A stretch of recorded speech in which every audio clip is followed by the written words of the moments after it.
Daredevil is easily my favorite live action comic book show. I think season 1 was amazing, season 2 was really great, not as good, but it would be the best season of almost any other live action comic book show, including The Punisher. It was the best season of The Punisher. And then season 3, I think, was a genuine masterpiece, even better than season 1. The fact that the show was then canceled after it created its masterpiece season was heartbreaking. I wanted to see the show go on for several more seasons. There were things they even teased that never got fully resolved, like Bullseye, for instance. I just wanted to see so much more of this perfectly cast and perfectly crafted Daredevil world. Now, 7 years later, after campaigning from fans, 3 separate soft launches into the MCU, and a huge overhaul to this series, Daredevil Born Again is finally here, and in this video, I'll be reviewing the first 2 episodes, with full spoilers ahead. Episode 1 is titled Heaven's Half Hour and begins with an absolute masterpiece of an opening. Apparently, this episode was entirely a product of this show's rehaul. They created an entire new first episode, which they also entirely shot afterwards, so that this show would connect more to the original Daredevil, and that is pretty noticeable. This part of the episode feels like more of a continuation of the original show than the rest of these 2 episodes, because it involves Karen and Foggy and the bar they were always at. It feels like it has the same vibe.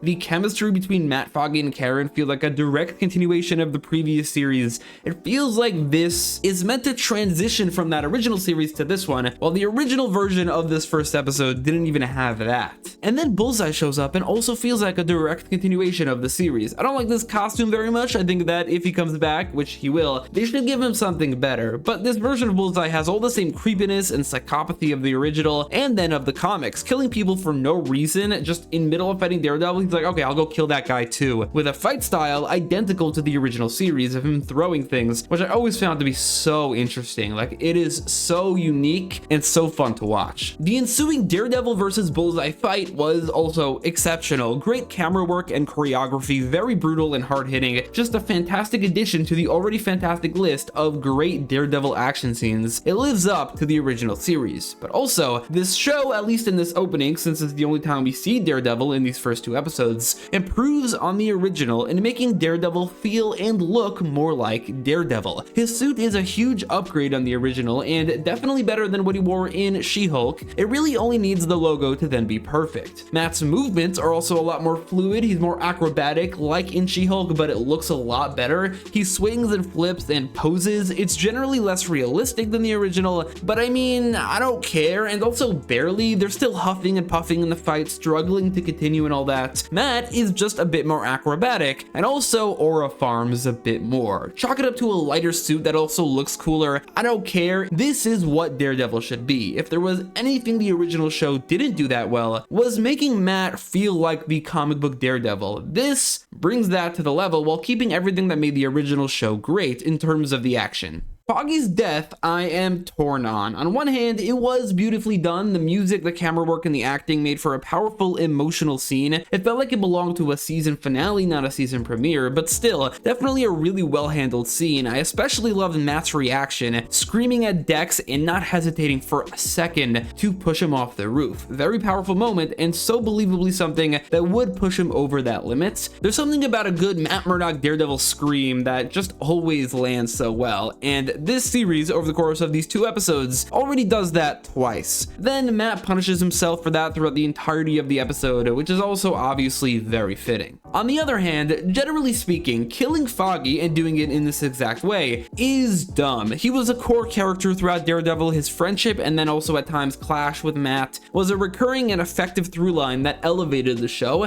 To kill him off, not in a climactic death, but in the beginning with no setup and then as a way to in and of itself be set up, is a huge disservice to this pivotal character. This was a decision made for the original version of the show before it was rehauled, and likely was unable to be changed without having reshot the entire season. Apparently, Foggy is returning in season 2. This could be flashbacks, but also he should be brought back. There should be some sort of reveal that he didn't actually die or something. I'm pretty sure that happened in the comics once, because this is definitely not the way to get rid of him. This opening ended in a seamless transition into the intro, which was cool. The intro itself while good, I feel is a step down both visually and musically compared to the original. The stone structures breaking into reform into a Daredevil statue is definitely really visually striking, but I think the fact that it is in red does make it less visually interesting. And then the remix of the intro is simply inferior to. In a vacuum, this is a great intro. I love it when shows have lengthy intros with good songs and visuals, so this is definitely a positive, but it is definitely a bit worse than the original. From there, the episode slows down considerably, cutting to 1 year later and now feeling like a bit of a different show with a new cast. Matt started a new law firm with Kirsten McDuffie. These two episodes did not, I think, do a good job at introducing me to this character. She feels like she's written to be the quirky best friend obsessed with the main character's love life that a lot of shows have. It's the type of character that I really do not like, especially in their first few episodes where they do not feel like real people. Hopefully she improves with the show, and I think she will. I think this is a product of the pre-rehold version of the show, but for now,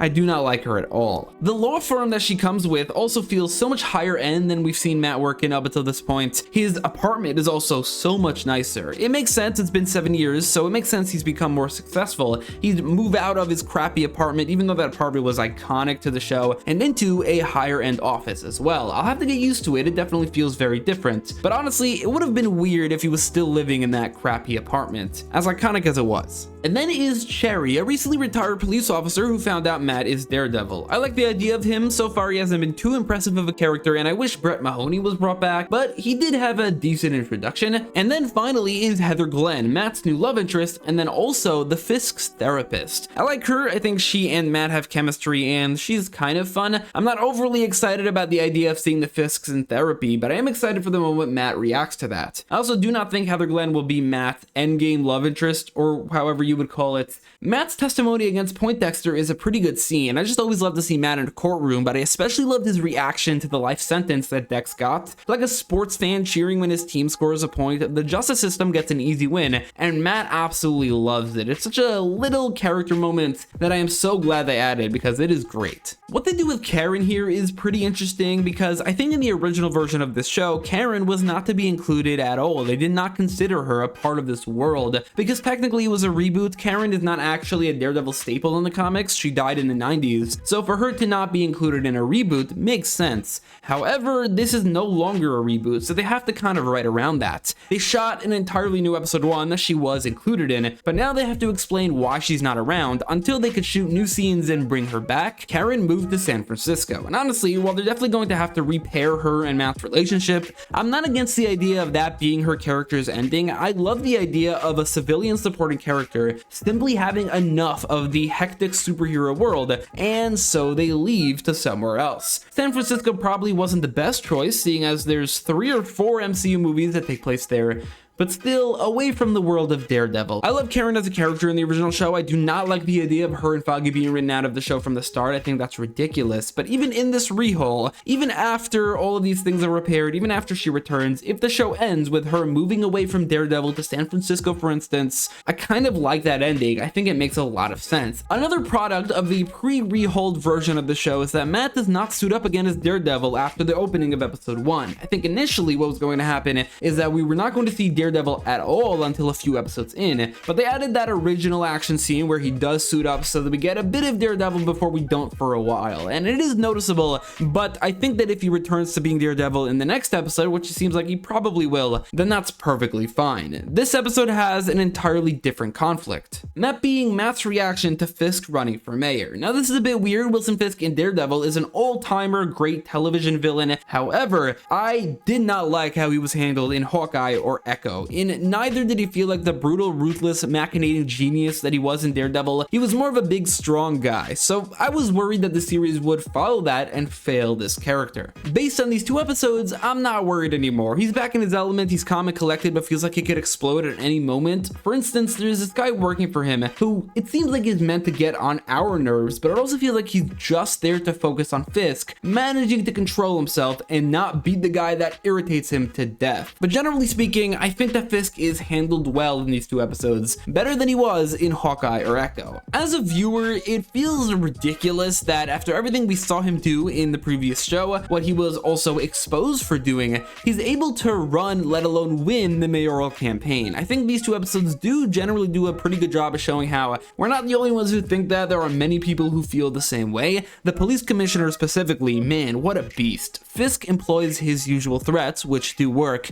but him calling out Fisk to his face, basically begging to be beaten, fantastic stuff. If nothing else with Fisk, it feels like they are focusing on how he has to control his boiling over rage, and I'm sure there will be an outburst. The talk between Matt and Fisk at the diner was a bit weird to me. Like, I get what they were trying to go for, two sworn enemies catching up like old friends, I get it, but also I think the execution made it so that it seemed like there lacked a bit of tension in the scene, and so it genuinely felt like old friends catching up. Them asking each other if they have kids or laughing about something felt especially weird. I don't know, there was a lack of tension.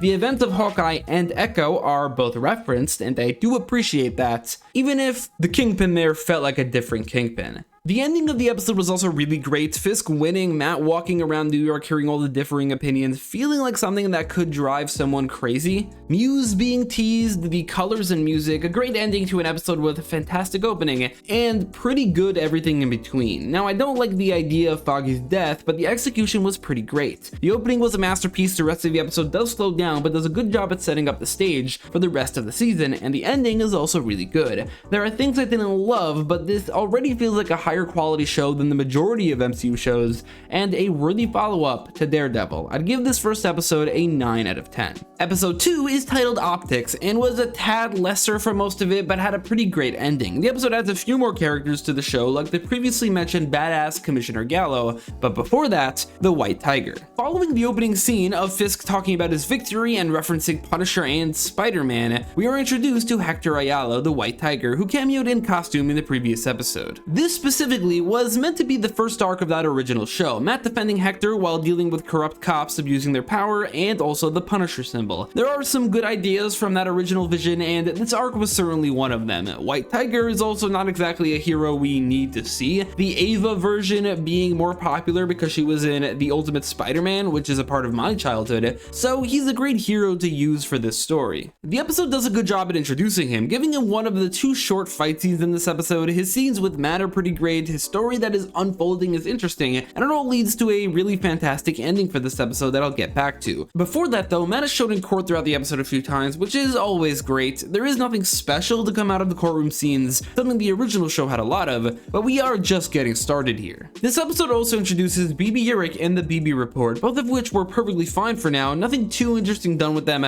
aside for BB's meeting with Fisk. BB is Ben Urich's niece. Ben Urich was killed by Fisk back in Daredevil Season 1 10 years ago. This being referenced with Fisk saying that he knew Urich is so unsettling, genuinely terrifying to think about how she's talking to the man who murdered her uncle and then also completely got away with it, and she has no idea. And then Kingpin even has the gall to allude to it.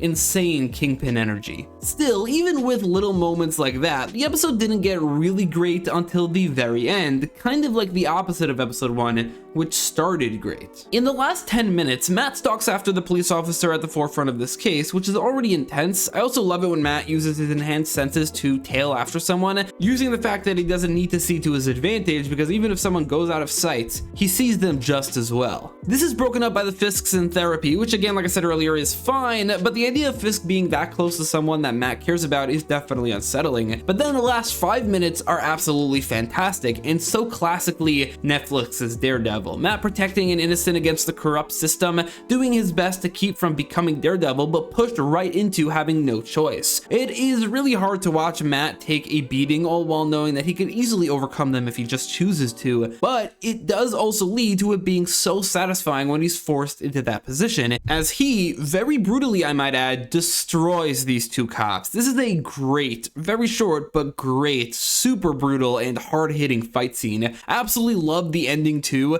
Matt letting out a powerful scream as he realizes he must return once again to being Daredevil. I love this character. I am genuinely hyped for these following episodes, even though these 2 episodes were a tad dull at times, as they did a lot of setup and introductions, and they have a lot left over from the pre-rehauled version of the show. They were also both fantastic foundations for what can end up being a great season, and I am excited. I love this ending, and I think the episode is great, but not quite amazing, so I'm giving it an 8 out of 10. As of now, the series has improved on the Daredevil suit, the way Daredevil moves, and his aura, but also the release schedule. I hated how Netflix released every episode at once. I'm so glad that Disney Plus is not doing that. I am also interested to see the week-to-week discussion on a Daredevil show for the first time. That's it for this video. Thanks for watching.